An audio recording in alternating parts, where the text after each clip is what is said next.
Pasal 2. Seseorang yang tidak berarti dan tidak diperhatikan. Raja Saul benar-benar menjadi masalah. Setelah menjadi Raja Israel, tindakan dan keputusannya segera menunjukkan kepada rakyat bahwa dia adalah orang yang egois, pemarah, pembenci, dan berjiwa kejam. Akhirnya sesuatu merasuki benaknya. Dan selama bertahun-tahun terakhir pemerintahannya, dia tidak berhubungan dengan kenyataan. Dengan demikian dia membuktikan dirinya bahwa dirinya tidak layak untuk tugas tersebut. Tidak lama setelah Saul memulai pemerintahannya, Samuel mendapatinya dengan 3 tindakan ketidaktaatan yang serius. Pertama, Saul membuat keputusan yang mengerikan. 1 Samuel pasal 13. Kemudian dia membuat sumpah yang gegabah terhadap putranya sendiri. 1 Samuel pasal 14. Dan akhirnya dengan terang-terangan dia tidak mentaati Allah. 1 Samuel pasal 15. Ketika Samuel menunjukkan kesalahan raja, pada awalnya Saul mencoba merasionalkan tindakannya. Kemudian akhirnya dia mengaku, "Aku bersalah." Tetapi kemudian dia bahkan mengubah pengakuannya. Berkatalah Saul kepada Samuel, "Aku telah berdosa sebab telah kulangkahi titah Tuhan dan perkataanmu. Tetapi aku takut kepada rakyat, karena itu aku mengabulkan permintaan mereka. Maka sekarang ampunilah kiranya dosaku. Kembalilah bersama-sama dengan aku. Kemudian aku akan sujud menyembah kepada Tuhan."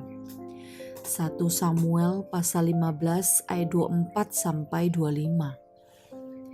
Di sini Anda dapat melihat bahwa Saul sangat memperhatikan citranya. Dia tidak ingin umat Israel mengetahui bahwa dia sudah berdosa. Maka dia berkata, "Samuel, mengapa tidak ikut denganku, dan tidak ada yang akan tahu bahwa aku telah tidak taat? Kau hanya perlu kembali dan mari kita sujud menyembah bersama-sama seperti yang biasa kita lakukan." Perhatiannya yang paling besar adalah citranya. Samuel tidak menerimanya, tidak semenit pun.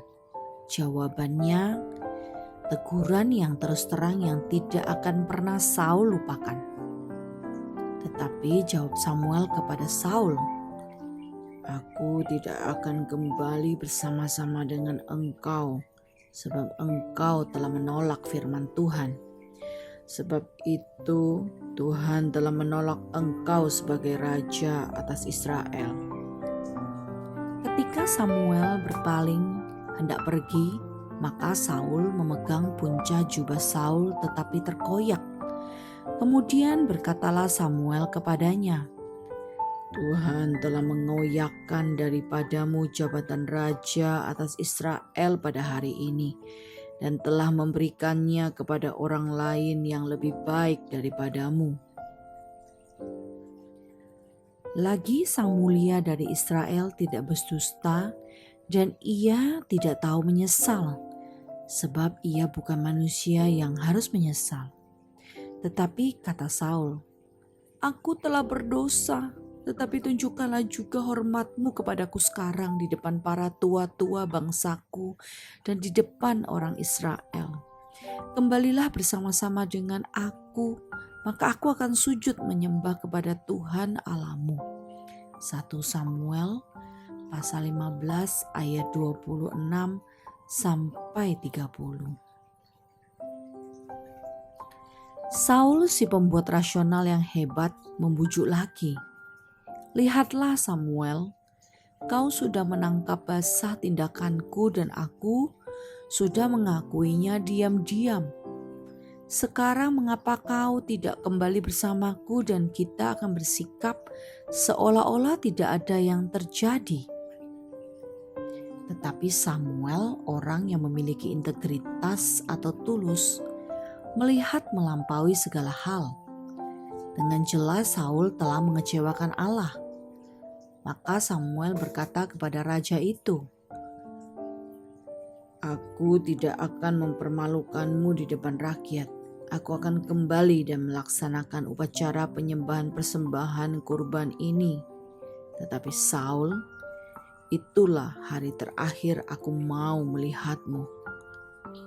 Sampai hari matinya Samuel tidak melihat Saul lagi, tetapi berduka cita karena Saul. 1 Samuel pasal 15 ayat 35. Jika Anda memeriksa peta Anda akan melihat bahwa Samuel pulang dalam satu arah dan Saul pulang dalam arah yang lain. Dan mereka tidak pernah ketemu lagi sampai hari kematian Saul. Cerita tentang Saul yang tragis adalah bahwa dia tidak pernah benar-benar bertobat dari dosanya. Perhatian Saul yang paling besar adalah citranya. Seperti apa dia di mata orang Israel. Bahkan setelah Samuel memberinya kesempatan, Saul memanfaatkannya dan terus bersikap seperti itu sampai hari ketika dia mengakhiri hidupnya sendiri. Walaupun memang agak melompat sedikit ke depan, karena kira-kira pada titik inilah Samuel menjadi panik. Samuel sudah kehilangan akal. Rakyat telah memilih Saul menjadi raja, tetapi dia tidak lagi memenuhi syarat. Apakah yang dapat mereka lakukan?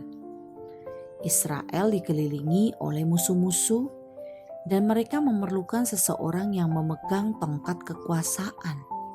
Tetapi siapa? Samuel tidak tahu dan tidak bisa membayangkannya.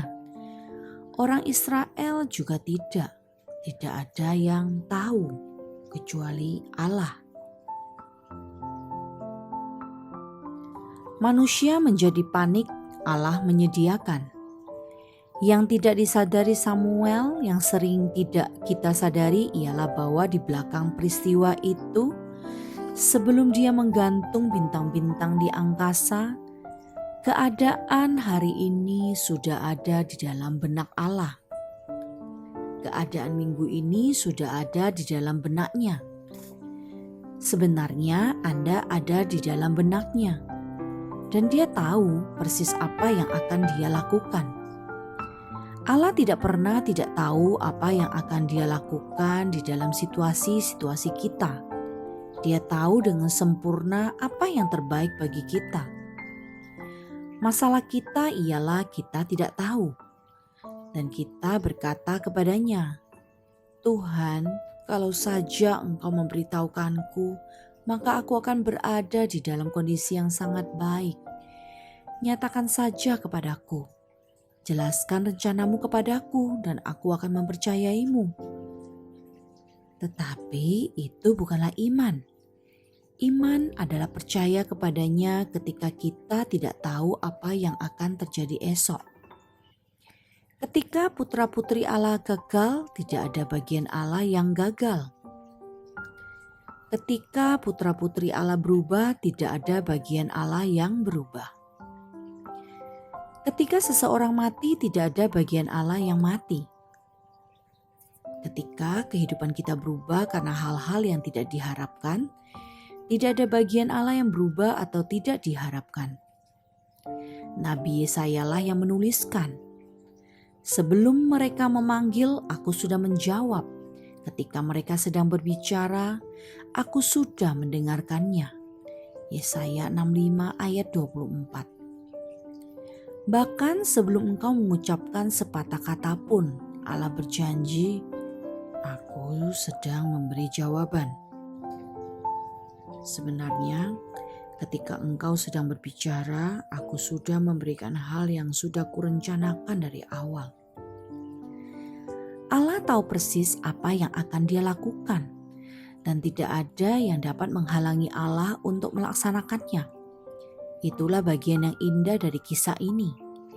Lihatlah bagaimana Allah menyatakan dirinya kepada Samuel.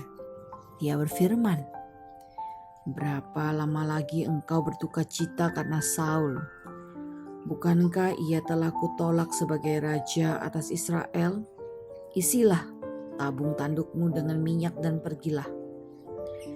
Aku mengutus engkau kepada Isai orang Betlehem itu, sebab di antara anak-anaknya telah kupilih seorang raja bagiku. 1 Samuel pasal 16 ayat 1. Allah selalu tahu apa yang sedang ia lakukan, maka ia berkata kepada Samuel, "Pergilah ke Betlehem, dan di sana engkau akan menemukan orang yang sudah kupilih." Inilah untuk pertama kalinya Samuel mendengar Allah telah membidik tepat ke sasaran seseorang untuk menggantikan Saul. Saya pikir adalah sangat menyenangkan melihat bagaimana rencana Allah ini dibukakan. Allah berkata, "Aku telah memilih seorang raja bagiku. Orang Israel belum memilih orang ini. Dialah anakku." Tetapi Samuel berkata, "Bagaimana mungkin aku pergi? Jika Saul mendengarnya, ia akan membunuh aku." 1 Samuel pasal 16 ayat 2. Apakah hal ini kedengaran lazim? Allah berkata, "Pergilah." Dan kita berkata, "Baik."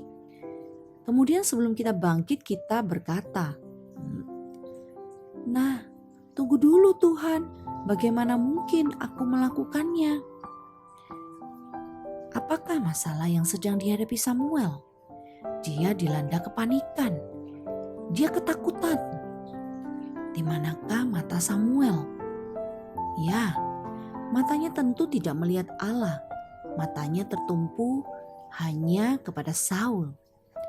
Tentu saja dari sudut pandang manusia Samuel memang benar. Raja Saul adalah pembunuh.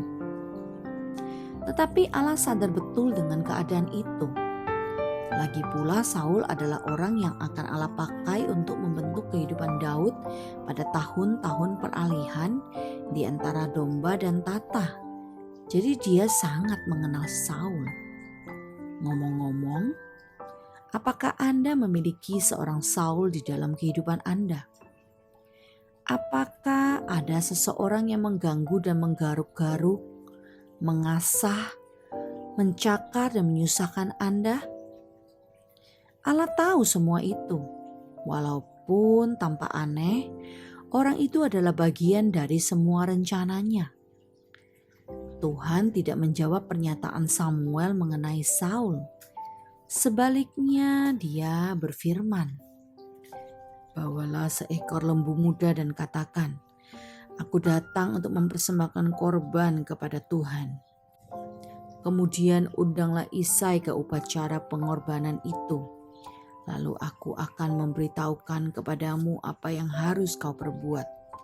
Urapilah bagiku orang yang akan kusebut padamu. 1 Samuel pasal 16 ayat 2-3. Ikutilah sang pemimpin. Itulah yang sedang dia katakan. Anda tidak perlu cemas untuk bisa taat. Anda tidak perlu pandai. Yang harus Anda perbuat hanyalah taat. Kita pikir kita harus sedikit banyak bisa lebih cerdik daripada Allah secara horizontal. Tetapi Allah berkata, "Aku tahu situasimu.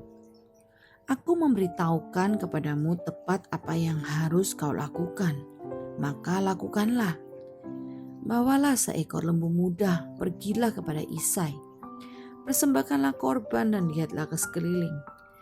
Aku akan memberitahukan kepadamu orang yang sudah kupilih untuk tugas itu." Sederhana bukan? Sementara itu di belakang adegan tersebut ada Daud. Dan dia tidak tahu apapun mengenai apa yang sedang dibicarakan Samuel dengan Allah di atas sana di bagian lain dari negeri itu. Apakah yang sedang Daud lakukan? Dia sedang menjaga kawanan domba. Itulah pekerjaannya. Dengan kefasihannya yang puitis, F.B. Meyer menyatakan keadaan Daud seperti ini. Tidak ada trompet malaikat yang mengabarkannya. Tidak ada wajah yang memperhatikan langit. Pagi itu sesuai dengan kebiasaannya, matahari terbit di atas tembok ungu bukit-bukit Moab, membentuk tirai awan yang berwarna jingga dan keemasan. Pada pancaran cahaya lembut yang pertama, anak laki-laki itu sudah mulai tugasnya memimpin kawanan ternak ke padang rumput yang lembab dengan embun. Sementara pagi bergulir, banyak tugas yang akan memikat jiwanya yang waspada, menguatkan yang lemah, merawat yang sakit, meluruskan yang patah, dan mencari yang tersesat. Atau musik dari nyanyiannya akan memenuhi udara yang mendengarkan. Itulah Daud. Baginya, pagi itu sama dengan pagi lainnya. Sedikit yang dia ketahui bahwa hidupnya tidak akan sama lagi, atau bahwa dengan memulai hari itu, dia sudah ditentukan untuk menduduki tata Israel. Di dalam benaknya, Allah mempunyai hal yang sangat menggairahkan bagi anak-anaknya. Bagi beberapa orang mungkin hal itu terjadi besok. Bagi beberapa orang mungkin bulan depan, atau tahun depan, atau 5 tahun lagi. Kita tidak tahu kapan. Bagi beberapa orang dapat terjadi hari ini. Tetapi hal indah mengenai pertualangan yang disebut iman ini ialah bahwa kita dapat mempercayai Dia tidak akan menyesatkan kita. Dia tahu persis kemana Dia sedang membawa kita. Tugas kita ialah taat, hidup di dalam persekutuan yang akrab dengan Allah sementara kita melangkah di jalan kita. Dia ada di atas bumi. Di dalam proses persiapan yang sederhana itu, Allah memasukkan kita di dalam rencananya yang kekal. Samuel berbuat seperti yang difirmankan Tuhan. 1 Samuel pasal 16 ayat 4. Sekarang kau yang berperan, Samuel. Sungguh suatu contoh yang baik. Itulah yang harus kita lakukan. Kita melakukan tepat seperti yang Allah lakukan. Dia membawa seekor lembu muda dan pergi ke rumah Isai di Bethlehem, penuh dengan pengharapan. Manusia memilih, Allah mengoreksi. Dan para tua-tua di kota itu sedang mendapatkannya dengan gemetar dan berkata, "Adakah kedatanganmu ini membawa selamat?" 1 Samuel pasal 16 ayat 4. Ada ketakutan yang nyata melanda seluruh negeri pada saat itu. Anda dapat melihat hal itu terpancar dari reaksi yang segera muncul dari para tua-tua. Ada masalah di istana yang membuat rakyat di desa-desa menjadi gelisah. Maka ketika seorang nabi datang berkunjung, mereka berkata, "Apakah yang Samuel lakukan di sini? Mengapa dia datang ke Bethlehem? Ada masalah apa? Apa yang terjadi?" Mereka tidak tahu mengapa Samuel ada di sana, maka mereka ketakutan. "Adakah kedatanganmu ini membawa selamat?" Jawabnya, "Ya, benar. Aku datang untuk mempersembahkan korban kepada Tuhan. Kuduskanlah dirimu dan datanglah dengan daku ke upacara pengorbanan ini." Kemudian ia menguduskan Isai dan anak-anaknya yang laki-laki dan mengundang mereka ke upacara pengorbanan itu. 1 Samuel pasal 16 ayat 5. Saya tidak tahu persis tindakan apakah yang termasuk pengudusan pada zaman dahulu. Mungkin pengorbanan seekor domba atau binatang tertentu lainnya.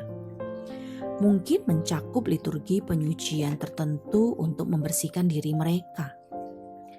Mungkin membutuhkan jangka waktu tertentu untuk berdoa. Tetapi apapun bentuknya, ada semacam persiapan sebelum pengurapan. Dan kelihatannya Isai dan anak-anaknya menjalani semua ritual ini untuk mempersiapkan diri mereka terhadap apa yang akan Allah firmankan. Maka mereka ada di ruangan itu dan mereka tidak mempunyai petunjuk mengenai apa yang akan terjadi. Bahkan Samuel tidak tahu pria mana yang akan Allah pilih. Mereka berdiri berkeliling sambil menatap Samuel dan dia menatap mereka.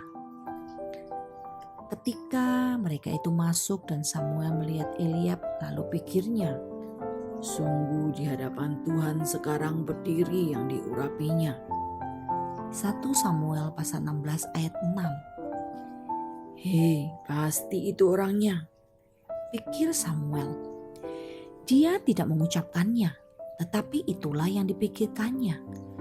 Mengapa? Karena Eliab nampak seperti semacam orang yang akan Anda pilih untuk menjadi raja. Tidak diragukan lagi bahwa dia tinggi dan mengesankan. Tentu saja dia seorang prajurit, karena dialah orang yang bertempur bersama Saul dan pasukannya melawan Goliat di pasal berikutnya. Yang tidak dilihat Samuel adalah karakter Eliab. Dia tidak melihat seperti yang akan kita lihat di pasal 17 bahwa Eliab adalah orang yang suka mengkritik dan berpikiran negatif dan meremehkan adiknya. Seperti kebanyakan dari kita, Samuel terpikat oleh penampilan luar. Tetapi pergaulan A bukanlah pilihan Allah dan begitu juga dengan pergaulan B dan C. Lalu Isai memanggil Aminadab menyuruhnya lewat di depan Samuel. Tetapi Samuel berkata, orang ini pun tidak dipilih Tuhan. 1 Samuel 16 ayat 8. Inilah Aminadab, putra kedua, yang mungkin tampak sama mengesankan seperti Eliab. Isai mempunyai 8 putra dan 2 putri, dan Aminadab selalu dicatat sebagai putra kedua.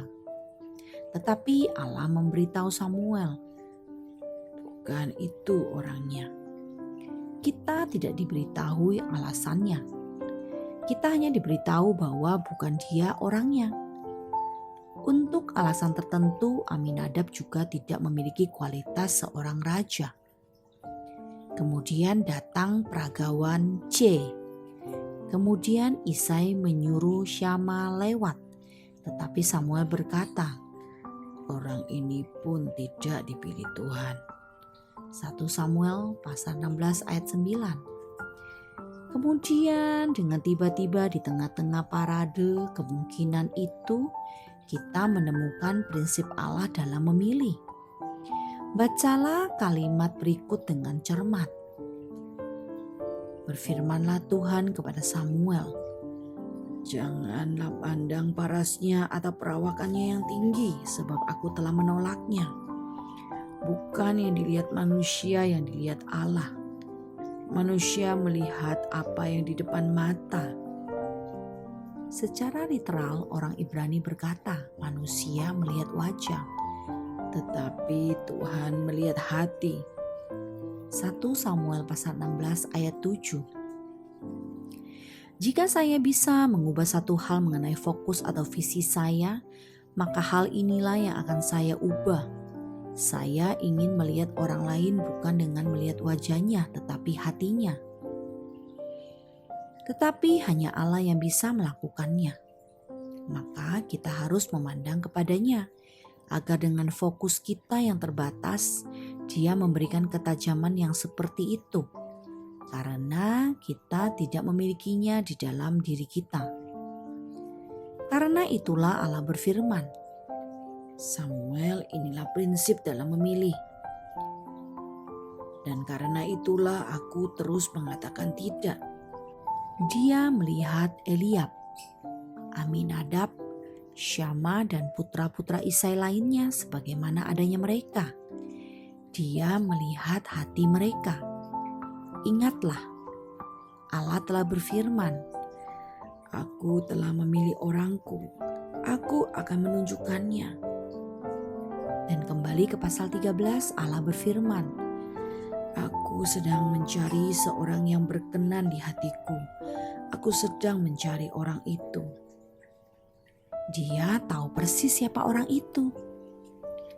Sangat penting bagi saya bahwa bahkan putra bungsu Isai tidak berada di dalam ruangan itu. Mengagumkan bukan? Bagaimana Isai menunjukkan dua kesalahan yang sangat umum dilakukan oleh para orang tua.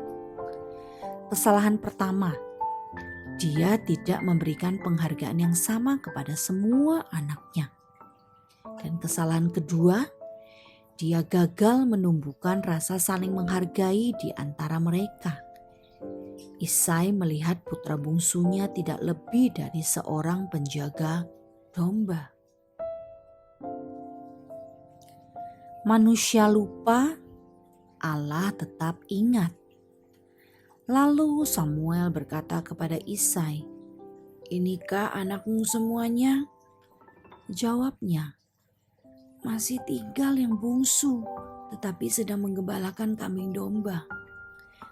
Kata Samuel kepada Isai, "Suruhlah memanggil dia, sebab kita tidak akan duduk makan sebelum ia datang kemari." 1 Samuel pasal 16 ayat 11. Anda lihat, Samuel dengan pertolongan Allah sekarang mempunyai perspektif yang benar. Tidak ada yang akan menghalanginya mengejar orang yang telah Allah pilih. Apa hubungannya dengan apa yang dia kerjakan? Apa hubungannya dengan berapa usianya? Bawalah dia kemari. Oh, ini merupakan kemampuan untuk melihat melampaui apa yang kelihatan. Untuk melihat melampaui catatan reputasi yang buruk. Untuk melihat melampaui usia seseorang atau ukurannya atau tingkat kepandaiannya. Untuk melihat harga dan nilai yang ada di bagian dalam. Itulah jenis visi yang dengan pertolongan Allah akhirnya ditunjukkan Samuel di saat yang tepat. Ini adalah momen yang indah. Ingatlah, Daud sedang di luar bersama dengan domba-domba. Dia tidak tahu apa yang sedang terjadi di rumah. Dia sedang menjaga domba-domba dengan setia. Ketika tiba-tiba ada orang yang berlari melintasi padang dan memanggilnya, "Hei Daud, mereka mau kau kembali ke rumah." Kemudian disuruhnya, "Isailah menjemput dia Daud." Lalu Tuhan berfirman, "Bangkitlah, urapilah dia, sebab inilah dia."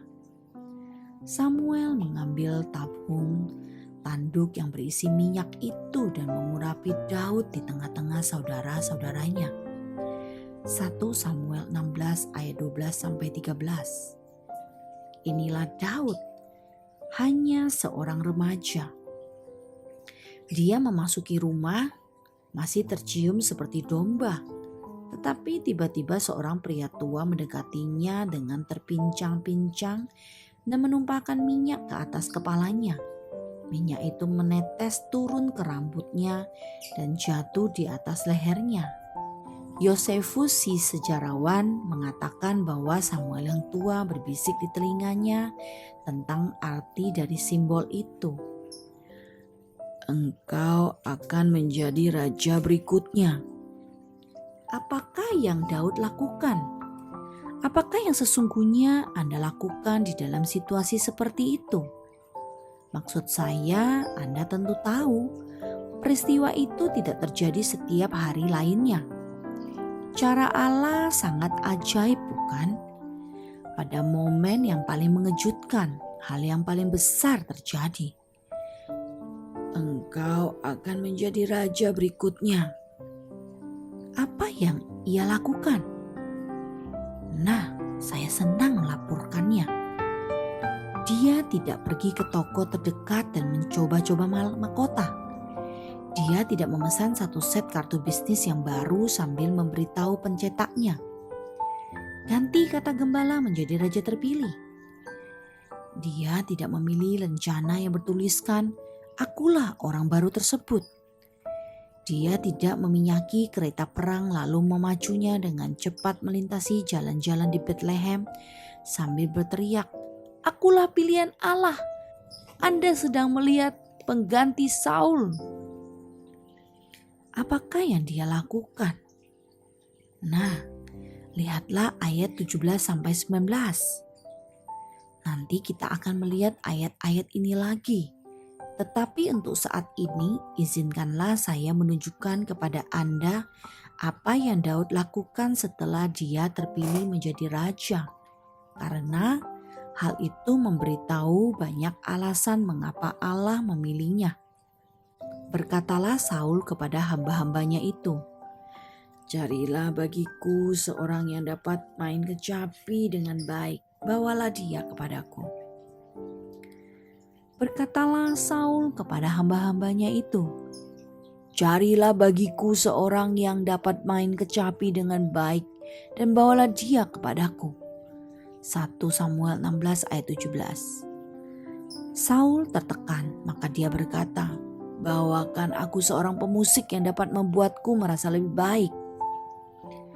Lalu jawab seorang hamba itu, katanya, "Sesungguhnya aku telah melihat salah seorang anak laki-laki Isai orang Bethlehem itu yang pandai main kecapi.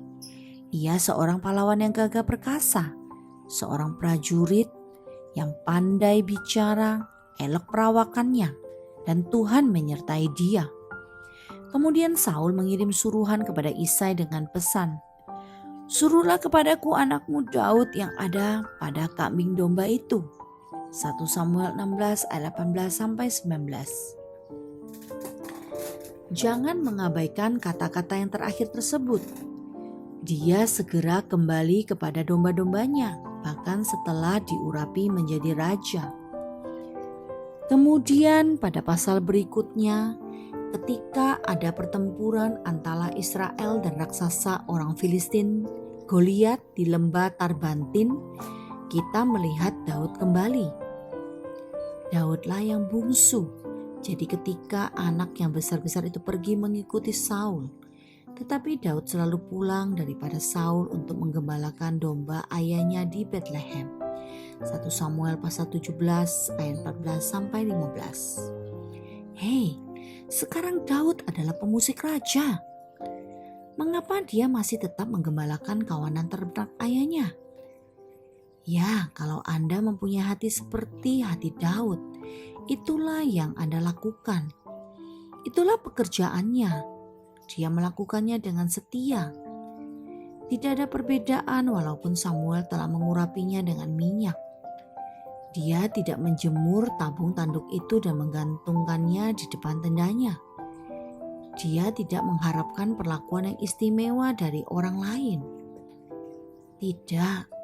Dia hanya kembali kepada domba-domba.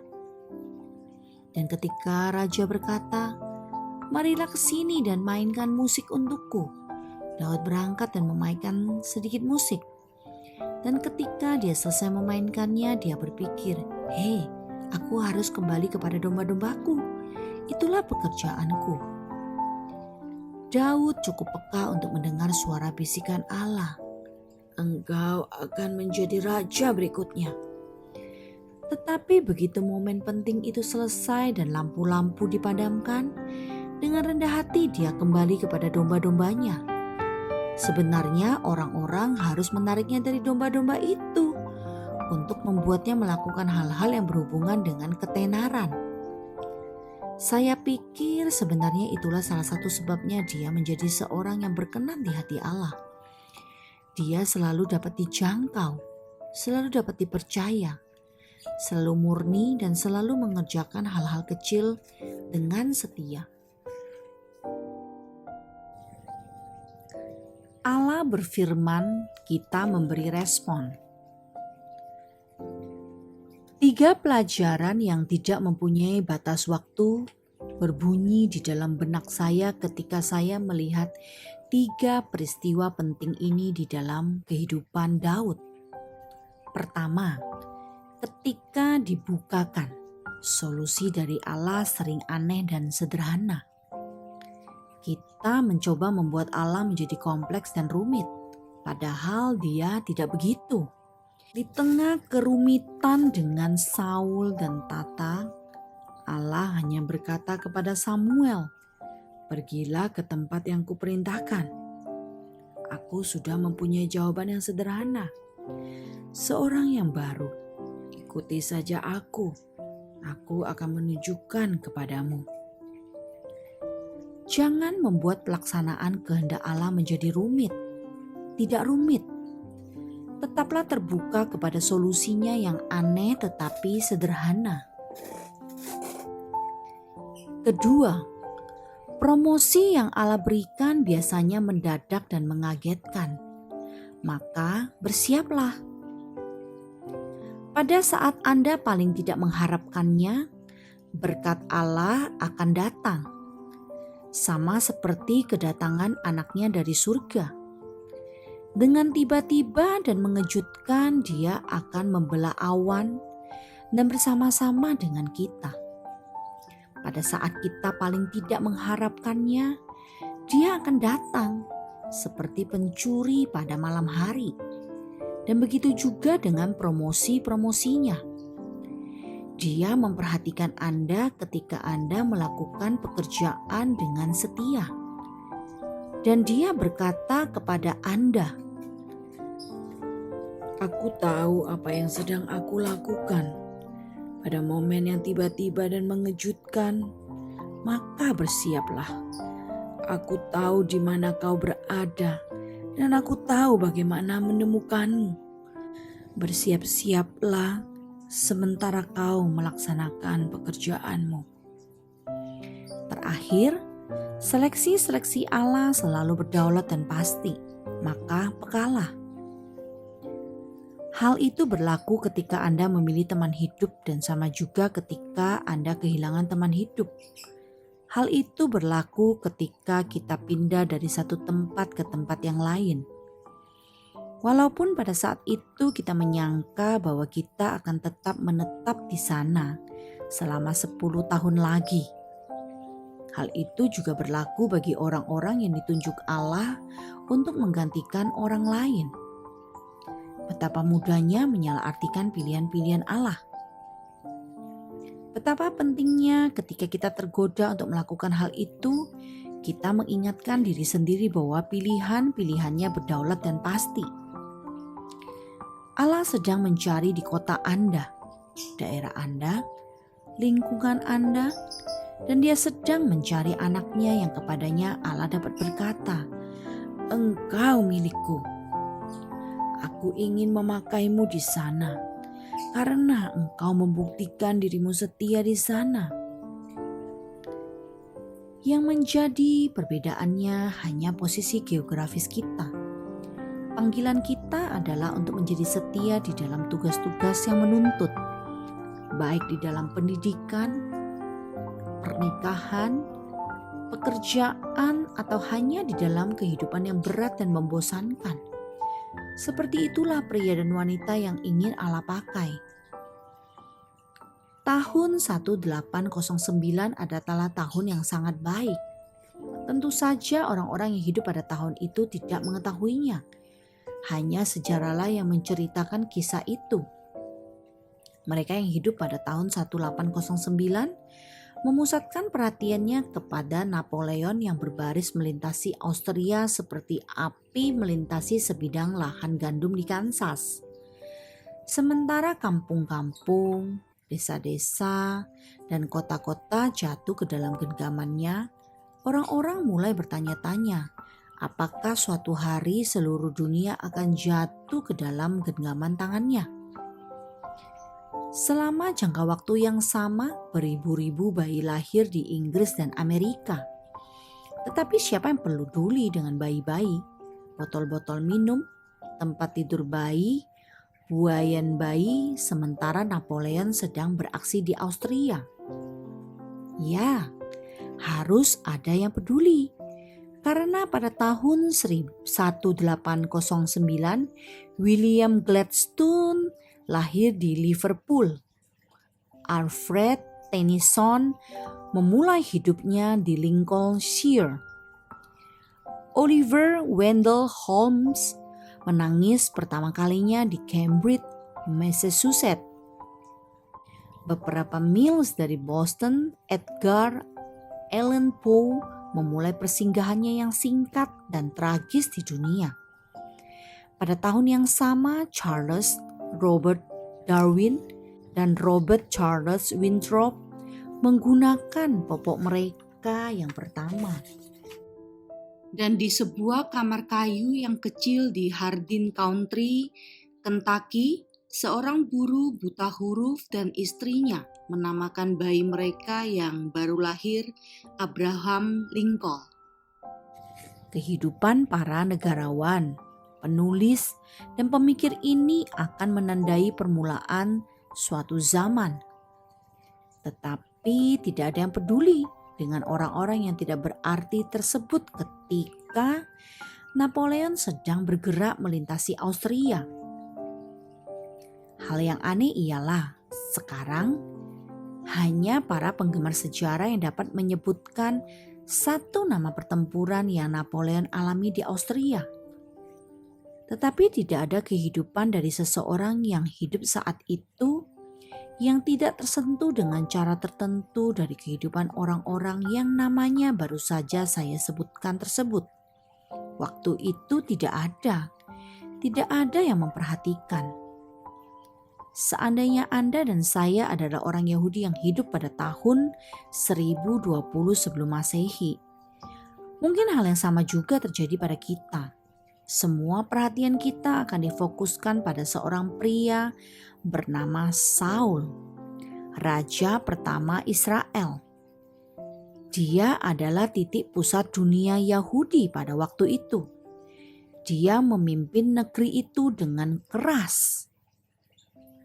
Sementara itu, seorang yang tidak berarti sedang menjaga domba-domba ayahnya di perbukitan Yudea dekat desa Bethlehem.